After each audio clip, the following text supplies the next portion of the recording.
Alexandra stared at the waiter, her mind racing. She knew the words in English, but they were trapped behind a wall of translation. As she struggled to form a sentence, the moment slipped away, and she ended up pointing at the menu instead.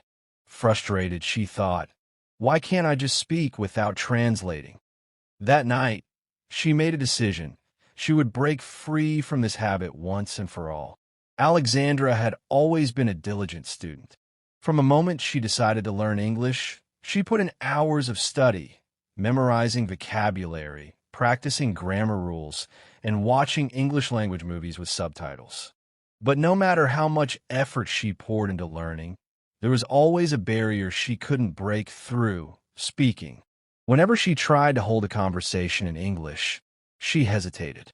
Words formed in her mind in her native language first, forcing her to mentally translate each sentence before speaking. This process was painfully slow, and by the time she had constructed a proper sentence, the conversation had already moved on. Frustration built up inside her, leaving her feeling inadequate and embarrassed. Alexandra's struggles weren't just in classrooms or language courses. They followed her into real-life interactions. Whether she was at a coffee shop, a bookstore, or trying to make small talk at an event, her mind would freeze the moment she was expected to respond in English. Even though she knew what she wanted to say, the words felt trapped behind an invisible wall. Her biggest fear was making mistakes. The thought of mispronouncing a word or using incorrect grammar filled her with anxiety. She feared people would judge her, laugh at her, or worse, not understand her at all. This fear led her to avoid speaking English whenever possible. Instead, she would nod, smile, and keep her responses short to avoid embarrassing herself.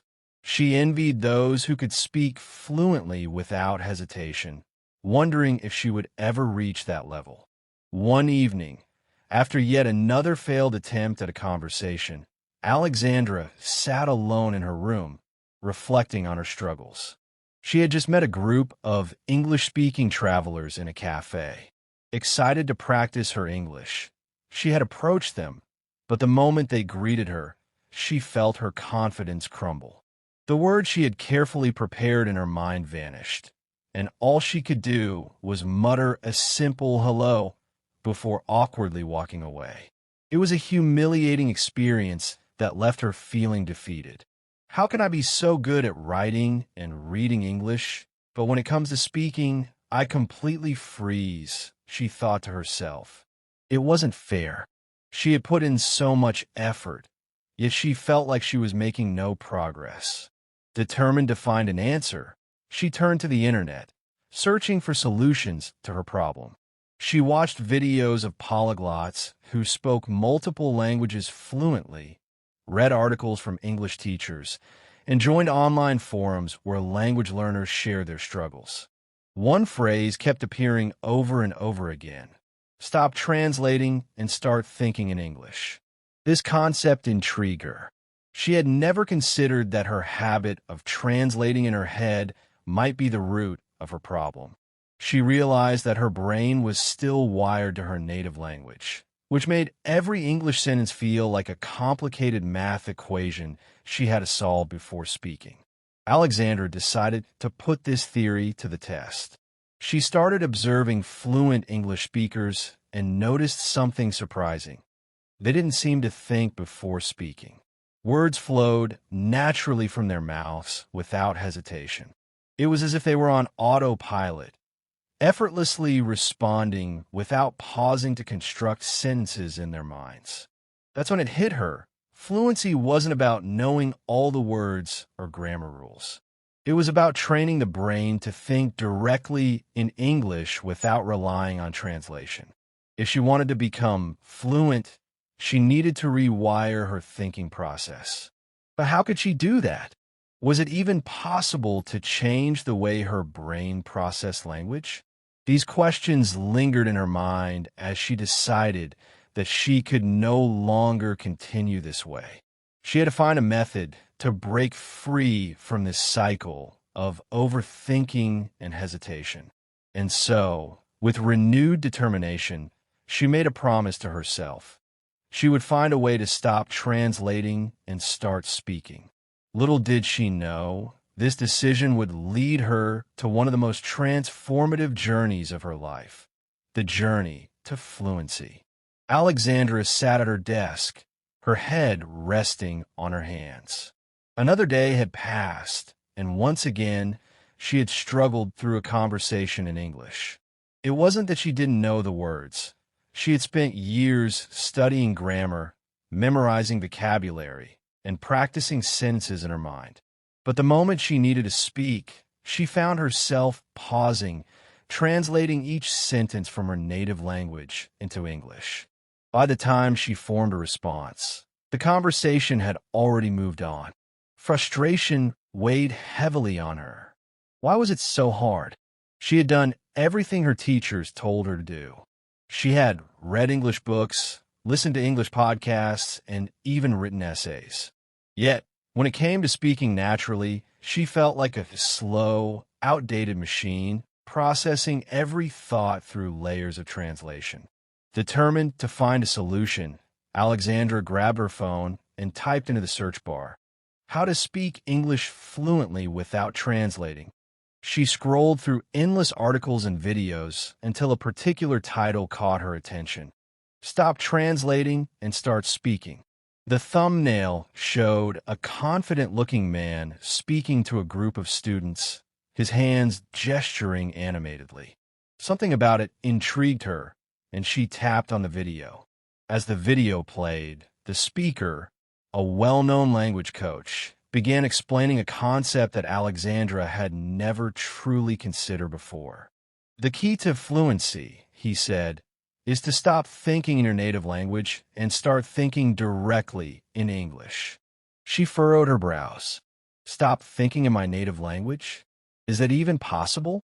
Every time she spoke, words first formed in her native tongue before she carefully translated them. Could she really train her brain to bypass that step? The speaker continued, "Fluent speakers don't translate. They react. They associate English words directly with thoughts, actions, and emotions." He pointed to an image of a red apple on the screen. "When you see this, do you first think of the word in your native language and then in English?" Alexandra nodded to herself. That was exactly what she did. "That's the problem," the speaker said. "Native speakers of English don't look at an apple and think, 'Oh, that's an apple.' They just see it, and the word apple exists in their minds automatically. That's what you need to train your brain to do." Her curiosity grew. If this method worked, it could change everything. But how could she train herself to think this way? She continued watching. "Your brain needs to build direct connections between ideas and English words," the speaker explained. "You do this by immersing yourself in English without relying on translation." He went on to describe several techniques. 1. Name everything around you in English. Start with simple objects, he said. Whenever you see something, your phone, your laptop, your coffee cup, don't think of its name in your native language first. Just think of the English word. Alexandra looked around her room. Desk, chair, lamp, notebook. She realized that every time she named something in English, her brain automatically translated it first. She had never trained herself to skip that step. 2. Describe what you're doing in English. Every action you take, narrated in English, the speaker instructed. If you're brushing your teeth, say in your mind, "I am brushing my teeth." If you're opening a window, say, "I am opening the window." Alexandra hesitated. It seemed odd, but she gave it a try. "I'm watching a video," she thought. "I'm learning something new." It felt unnatural at first, but she realized that by doing this, she was forcing her brain to process thoughts directly in English. 3. Think in simple English sentences. The speaker then suggested another exercise. Don't try to think in complex sentences at first. Start with simple, basic thoughts. "I am hungry. It is raining. I like this song." The more you do this, the easier it becomes. This, Alexandra thought, was something she could practice anywhere, on the bus, in a cafe, while walking in the park. Instead of letting her mind wander in her native language, she could use those moments to practice thinking in English. 4. Use images instead of words. The speaker showed a picture of a sunset. Instead of translating sunset into your native language, just let the word exist in your mind. Don't think of its translation, just associate the word sunset with this image. This concept fascinated Alexandra. She realized that if she could train her brain to do this with all words, she wouldn't need to translate anymore. 5. Have conversations in English, even with yourself. Talk to yourself in English, the speaker encouraged. Even if you're alone, say your thoughts out loud. Imagine you're explaining something to a friend or answering a question. Alexandra smiled. This reminded her of when she was a child and would play pretend games. Maybe this technique could make learning fun again. By the end of the video, Alexandra felt a mix of excitement and skepticism. Could this really work? Could she retrain her brain to stop translating? She decided to test it immediately. She looked around her room and started naming objects in English: bed, window, laptop, book. Then she described what she was doing. I'm sitting on my chair. I am holding my phone. I am watching a video. At first, her mind wanted to revert to her native language, but she forced herself to stay in English. When she picked up her notebook to write something down, she told herself, I don't need to translate. I just need to think in English. For the first time, Alexandra realized she had been approaching English the wrong way. Instead of memorizing endless grammar rules and translating every word, she needed to train her brain to think differently. This was her breakthrough moment. With a newfound determination, she decided to follow this method strictly for the next few weeks. She would make English a natural part of her thoughts, no matter how strange it felt at first. She knew it wouldn't be easy, but she had finally found the missing piece in her journey to fluency. Little did she know, her first real test was just around the corner, a moment where she would have to put her new skills to use in a real conversation. And this time, she wouldn't rely on translation. Alexandra sat at her desk, frustrated. She had spent years learning English, memorizing grammar rules, and expanding her vocabulary. Yet every time she tried to speak, something held her back. Her mind insisted on translating every sentence from her native language before she spoke, creating long pauses and awkward moments in conversations.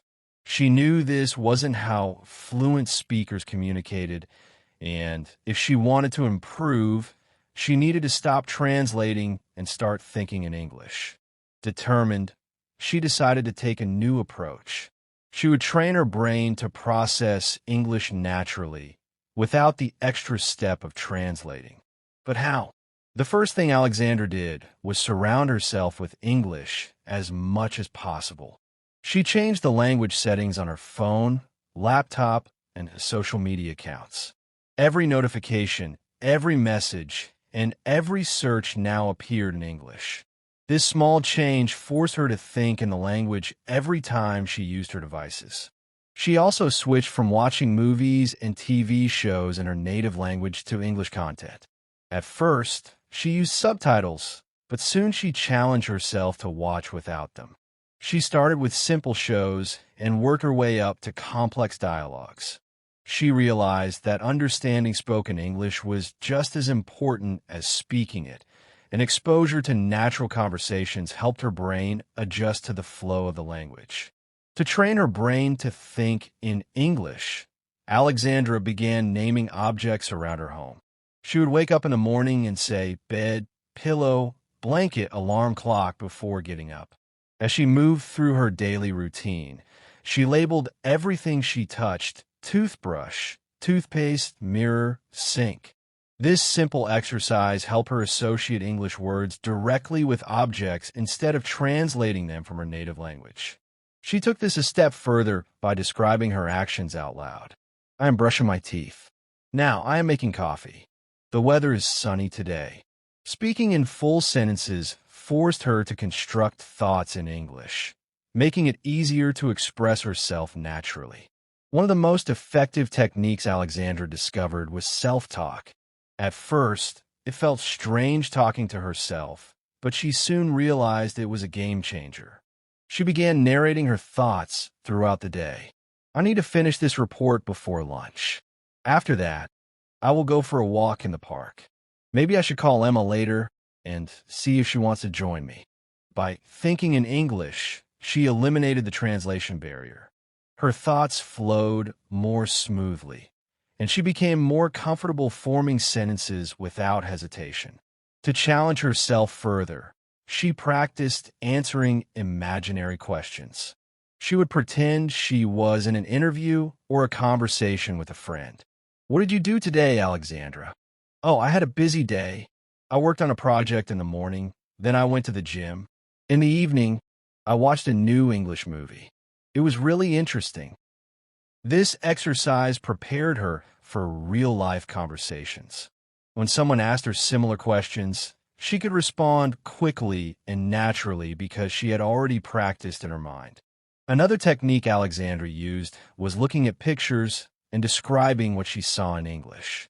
She picked random images from the internet, magazines, or even her own photo gallery and challenged herself to speak about them. For example, she looked at a picture of a crowded city street and said, "This is a busy street with many people walking. There are tall buildings and a yellow taxi is driving past. The sky is cloudy, so maybe it will rain soon." This method helped her improve her vocabulary and develop the ability to describe things on the spot, an essential skill for fluent speaking. Alexandra also discovered a powerful technique called shadowing. She listened to native English speakers, whether in podcasts, interviews, or audiobooks, and repeated their sentences immediately after hearing them. This forced her to match their speed, rhythm, and pronunciation. At first, it was challenging to keep up, but over time she improved. She no longer had to think about each word individually. Her brain started processing whole phrases automatically. This was a breakthrough moment. She was training herself to speak English naturally, just like a native speaker. As much as she had improved her ability to think in English, Alexandra knew that real progress would only come through actual conversations. She started speaking with herself confidently, but now it was time to test her skills with others. She joined an online language exchange group where people practiced English together. At first, she was nervous. What if she made mistakes? What if people didn't understand her? But she reminded herself that mistakes were part of learning. During her first conversation, she caught herself translating in her head, but she quickly corrected herself. Instead of thinking in her native language, she focused on expressing her ideas as simply and naturally as possible. The more she spoke, the easier it became. She realized that the key to fluency wasn't knowing every word perfectly, but being able to communicate confidently without overthinking. Alexandra knew that fluency was not something she could achieve overnight. It required daily practice and consistency. So, she made a commitment. Every day, she would spend at least an hour speaking, thinking, or listening to English. She set daily goals. Morning, name objects and describe actions while getting ready. Afternoon, listen to an English podcast while commuting. Evening, practice self-talk or shadowing. Before bed, watch a short English video or read an article aloud. This routine helped her stay on track and continue improving. English was no longer just a subject she studied. It became a part of her daily life. After weeks of dedicated practice, something incredible happened. One evening, while chatting with her friend in English, Alexandra realized that she was speaking without hesitation. She wasn't pausing to translate. Words came naturally, and she could express herself freely. It was as if a switch had flipped in her brain. She had finally broken the habit of translating. For the first time, she felt truly confident in her English skills. She knew there was still more to learn, but she had taken a major step toward fluency. And with this newfound confidence, she was ready for her next challenge, the real test. Alexandra had been practicing for weeks. Every day, she spoke to herself in the mirror, labeled objects around her in English, and even narrated her daily routine aloud. She had stopped translating word by word and had begun to form sentences naturally. Still, she hadn't yet tested herself in a real conversation with others. Could she really speak fluently without hesitation? One evening, while scrolling through social media, she came across an online English-speaking group. The post read, "Join our live speaking practice. No pressure, just friendly conversation. Improve your fluency today."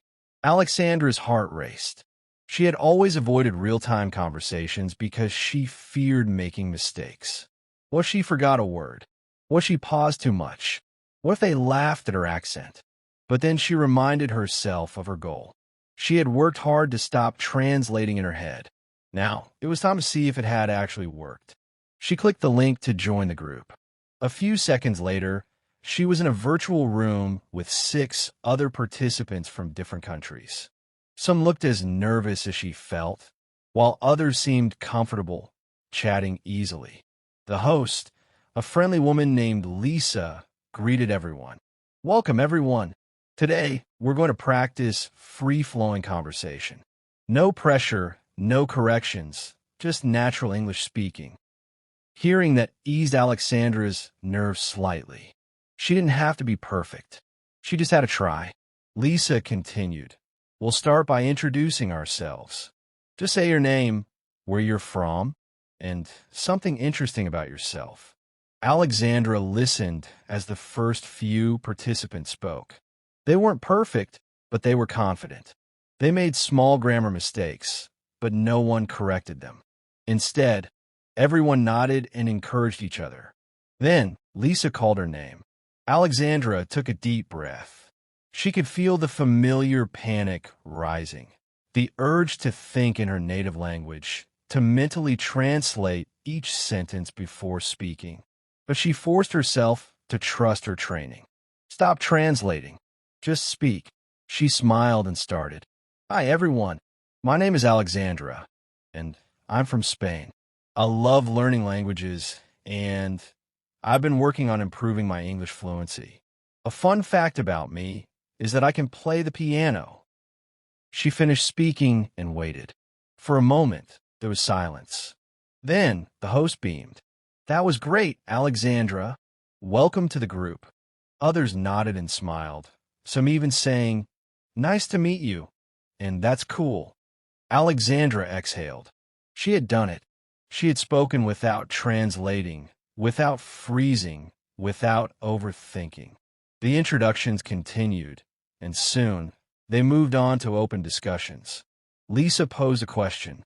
If you could travel anywhere in the world, where would you go and why? Alexandra listened as others answered. When it was her turn, she hesitated for a second, but only for a second. "I would love to visit Japan," she said, feeling more confident now.